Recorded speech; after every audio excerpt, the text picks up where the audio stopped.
Hello बच्चों, तो हमारा आज का टॉपिक है electric potential inside a metal plate. ठीक है, तो देखो हमें पता है कि किसी भी अगर हम मेटल बॉडी लेते हैं कोई, जिस तरह से मैंने यहाँ मेटल बॉडी ली है, इसके अंदर जो इलेक्ट्रिकल फील्ड होती है वो कितनी होती है? 0 होती है। ठीक है, तो जो चार्ज डिस्ट्रीब्यूशन है वो किस तरह से यूनिफॉर्मली हुई है बाहर इसके ऊपर। ठीक है, अब देखो यहाँ पे 2 पॉइंट लिए मैंने, ए और बी, और मुझे किसी चार्ज को यहाँ से इस पॉइंट तक मूव करके लेके जाना है। ठीक है, तो उसके लिए हमें एक रिलेशन पता है that bv minus va is equal to minus of E dot dx।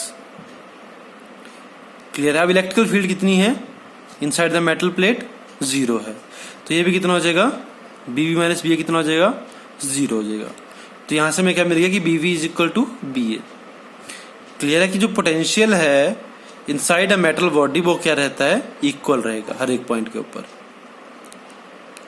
Clear हुआ? तो हम लिख सकते हैं इसके लिए that every point of A charged uncharged metal body is equipotential. ठीक है, कि हर एक पॉइंट जो है चार्ज अनचार्ज्ड बॉडी के लिए वो किसके ऊपर होगा? इक्विपोटेंशियल के ऊपर होगा। अभी जो इसका आउटर सरफेस है, यहां पे जो इलेक्ट्रिकल फील्ड की डायरेक्शन होगी वो किस तरह से होगी? परपेंडिकुलर टू द सरफेस होगी। और इलेक्ट्रिकल फील्ड अगर परपेंडिकुलर टू द सरफेस होगी तो हमने पढ़ा था कि वो सरफेस कौन सा होगा? इक्विपोटेंशियल सरफेस होगा।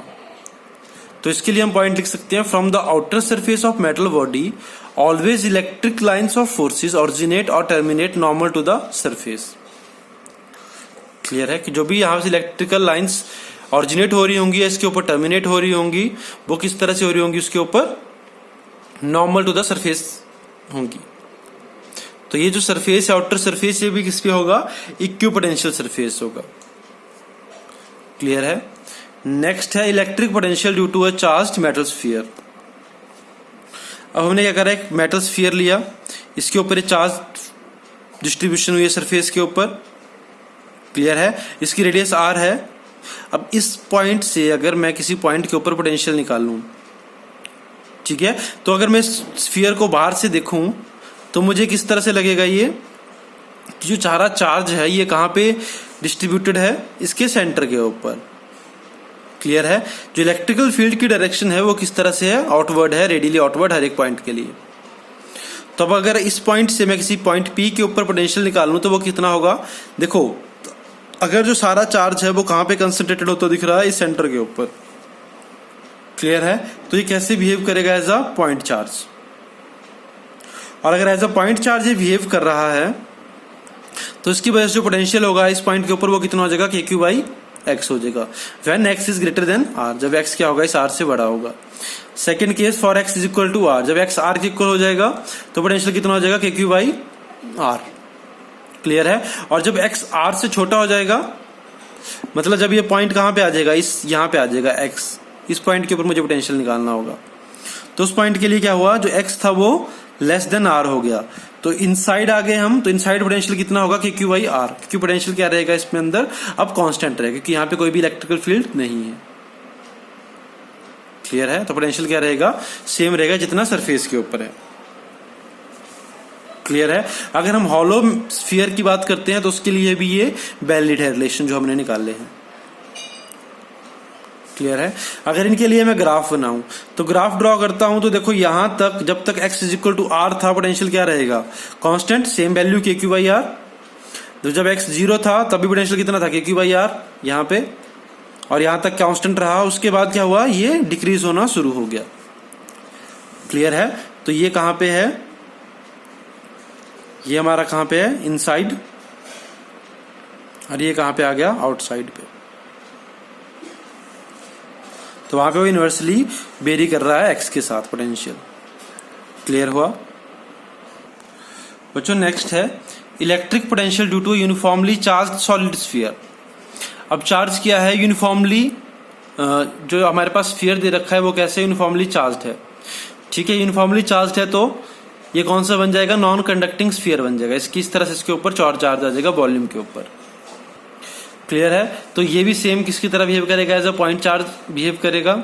तो देखो आउटसाइड के लिए तो सिंपल आ जाएगा क्या? KQ by x। जब x इक्वल टू r होगा उसके लिए भी क्या आ जाएगा? KQ बाई r आ जाएगा। बट जब हम x is less than r, x जो होगा वो लेस देन r होगा, तो हम कहाँ जाएंगे, इनसाइड द स्फीयर आ जाएंगे। अब इनसाइड द स्फीयर आ जाएंगे तो देखो इस स्फीयर से पॉइंट से जो इलेक्ट्रिकल फील्ड की डायरेक्शन होगी वो इस तरह से होगी, ठीक है। तो ये क्या बता रहा है कि जो पोटेंशियल ए के ऊपर होगा that is greater then S, क्योंकि देखो अगर इस डायरेक्शन में इलेक्ट्रिकल फील्ड है, यहाँ पे पॉइंट ए है, यहाँ पे पॉइंट एस है, तो हमें पता है जो इलेक्ट्रिकल फील्ड लाइंस होती हैं वो डिक्रीजिंग पोटेंशियल की साइड होती हैं।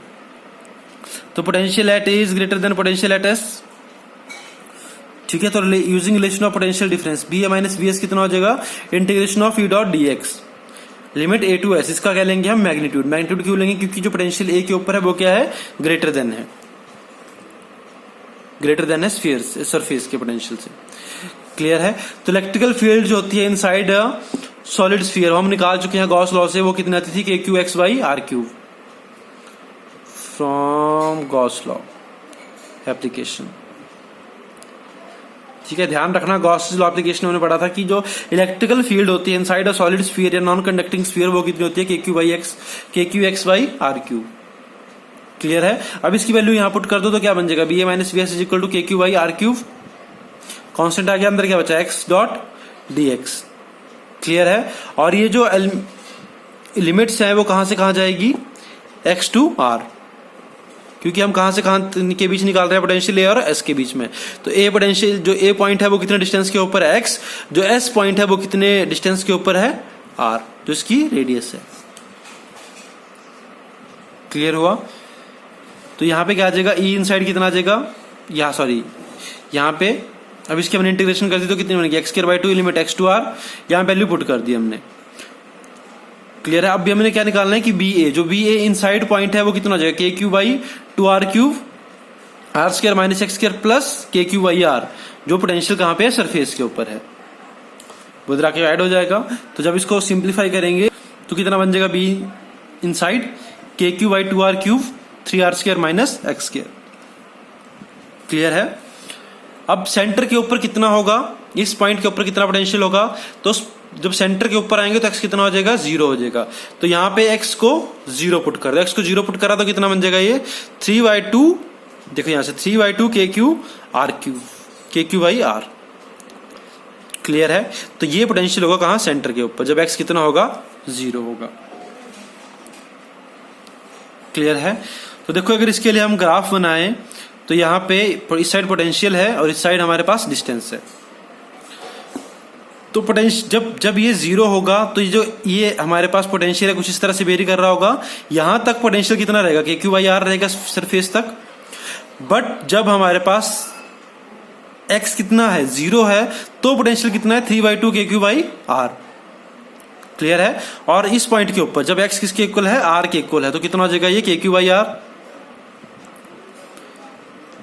ठीक है। इस पॉइंट के ऊपर जो पोटेंशियल है वो कितना है, के क्यू बाई आर है। तो यहां तक की कुछ इस तरह से वेरी करेगा ग्राफ। और इसके बाद जो आउटसाइड है ये सेम जैसे हमने पीछे करा था, किसके लिए, मेटल स्फीयर के लिए, उसी तरह से यहां पोटेंशियल वेरी कर रहा होगा डिस्टेंस के साथ इनवर्स रिलेशन में। तो आ जाएगा v is inversely proportional to x। Clear हुआ। इसके बाद बच्चों इससे रिलेटेड एक न्यूमेरिकल प्रॉब्लम देख लेते हैं, जिसमें हमें कहा हुआ है a small particle of charge q is displaced from center of uniformly charged sphere of radius r and charge q to the outside point at a distance r from the surface of the sphere. Find work required in this process. ठीक है। तो हमने इस q charge को replace करा कहां से, sphere से r डिस्टेंस के ऊपर। तो हमसे क्या पूछा कि हमें इसके लिए कितना वर्क डन करना पड़ेगा।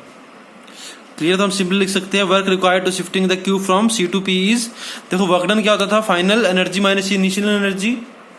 तो यू क्या होता था, एनर्जी क्या होती है, पोटेंशियल चार्ज इनटू पोटेंशियल। तो फाइनल क्या हो जाएगा, पोटेंशियल कहां पे, पी पॉइंट के ऊपर, और इनिशियल क्या हो जाएगा, सी पॉइंट के ऊपर। तो वर्क डन कितना आ जाएगा, Q BP minus BC. Clear है। अब वर्क डन हमें निकालना है तो क्यू बी पॉइंट के ऊपर पोटेंशियल में पता है, तो पी पॉइंट के ऊपर पोटेंशियल कितना होगा, सिंपली के क्यू बाई 2 आर। क्लियर है, डिस्टेंस जो हमने कैलकुलेट करा अभी। और दूसरा सी पॉइंट के ऊपर कितना हो जाएगा, 3/2 के क्यू बाई आर, ये हमने कैलकुलेट करे हैं अभी दोनों। तो दोनों की वैल्यू पुट कर दी हमने। तो वर्क डन कितना आ गया, Q minus Q by R. इसको सॉल्व करा तो कितना है, माइनस क्यू बाई आर। तो वर्क डन कितना आ गया माइनस के क्यू बाई आर। क्लियर है।